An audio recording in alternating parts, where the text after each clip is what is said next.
Hi, this is Will with My Spiritual Clarity, and this video is a teaser taster video that I hope will inspire you if you're a healer or a coach or a therapist to look more deeply into my work in the hopes that it can help you to grow your practice. So there are three major areas that healers and coaches and therapists, helpers, nonprofit leaders, a lot of artists as well, and I would say any spiritual entrepreneur, that they need to focus on in order to grow their practice. And this is the main reason why so many get frustrated and they get stuck, because they either oversimplify, they try to make it all about one thing, like just do it, or just put yourself out there and the rest will work, or just believe. Yeah, it's too simple. It's overly simplified. Or they get into really complex things, these 25-step things, or like really complicated plans. And I find for us kind of artists, we need a bit of a framework, but one that doesn't get too detailed, or else we get nutty and we don't want to follow it because it's too prescriptive. So I find that these three major areas give you enough of a structure to know kind of what you kind of need to touch on every week or every day, especially every month. But it gives you tons of freedom within that to be you and express the uniqueness that you are. So the three major areas are: number one, your relationship with God. And this is the God of your understanding. So if you like to call it the divine, cool. I say tomato, you say tomato, doesn't matter to me. Second area is your relationship with yourself. And the third area is your relationship with the world. This is your work in the world, your business. Oh, it's cold outside, sorry. Your business, your work, how you're expressing you and sharing that out in the world. And each of these areas has a different stumbling block, a different thing that gets in the way of you having a healthy relationship with yourself or a healthy relationship with the divine. And if you don't address, oh, there's perfect light. I'll stop there. If you don't address each of those stumbling blocks, then you stall and you wonder why. So the biggest stumbling block to having a healthy relationship with the divine, I find, is religious baggage. And this could be if you have a past in a specific religious faith, or even if you don't. It can show up in the way of, for example, for me, a lot of it had to do with my relationship with my grandfather. I never went to church. I wasn't Christian. I didn't go to church, but he was very religious. And that kind of authority figure in my life, and him being kind of the representation of God or of organized religion, gave me a lot of crap to kind of move through. So that was part of my religious baggage. So for you, it may not be that you went to church or went to a mosque or went to a temple and have a lot of things to move through. Or it may be just cultural, societal, or it could be a past life. That happens for a lot of my clients as well.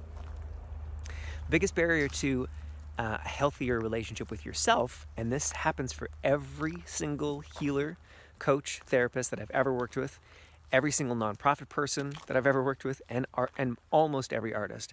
And I call it the helper's paradox. The helper's paradox states that the more a person needs to help, the less able they are to help. So this happens for healers and coaches and therapists. Why? Because we are all helpers. We can't help ourselves, but to help everyone that needs help. How many times can I get the word help into a sentence? So we're stuck. We're trapped in the helper's paradox. We have this need to help, and it actually destroys our ability to help. That need energy, the need to help, pushes people away. And it gets us into this obligation energy and out of a joyful energy. And the world does not need any more helpers coming from obligation.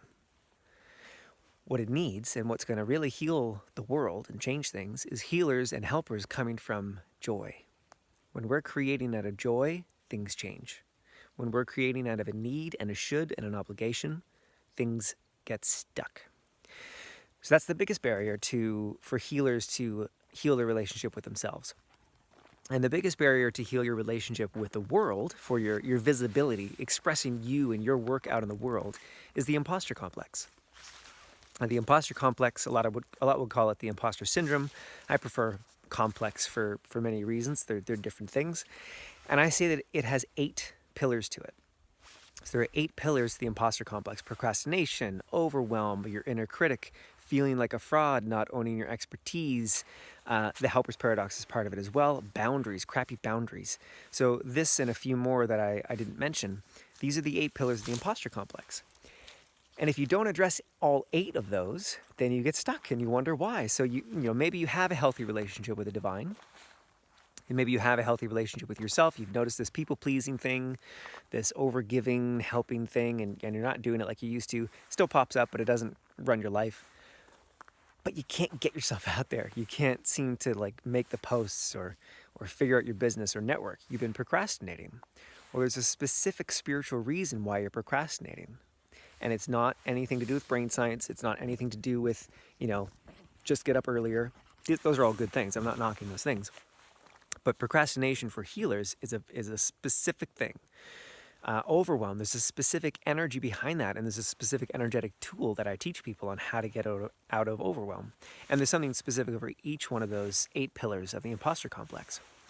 So I make this video to give you an overview so that if you're feeling stuck or if you're not moving forward, then now you can begin to see why, and to look intuitively for yourself. Is it you with you? Is it just when you're sitting down trying to get stuff done, it's just you with you? Or you keep helping everyone else, and that's your biggest challenge. That's why you keep delaying. Well, that's your relationship with yourself. That's the helper's paradox. Is it that you are just hesitating, constantly hesitating? You're scared to put yourself out there. You're not connecting the way that you want to, or networking. You're not creating what you really want to create. You feel like a fraud. You keep having the thought of, who the heck do I think I am? Okay, well, now we're talking about your relationship with the world. And the imposter complex and the 8 pillars of the imposter complex is where you want to look next. And the third is your relationship with the divine and that religious baggage. That one's a little bit trickier to diagnose. Or not, diagnose is the wrong word, but to identify. So what I like to say is people come in to my work or to this work because they're procrastinating.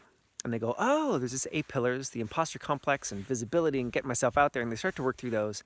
And then they go, oh, no, what's really going on is this people-pleasing thing, this helper's paradox thing. I see, that's the deeper thing. They do that work for a few months and then they go, oh, no. I got some religious baggage. It's my relationship with the divine. I've got some faith issues, got some trust issues. My networking's not going well because I'm not trusting. Rejection feels like it's just going to hurt too much, and so I don't do it. So it goes usually in those layers. So this is the quickest I could do this overview for you. If you'd like more information on that, please comment, link below, and you can get the cheat sheet PDF for the 8 pillars of the imposter complex. Subscribe if you want more of these videos, and hope to see you soon.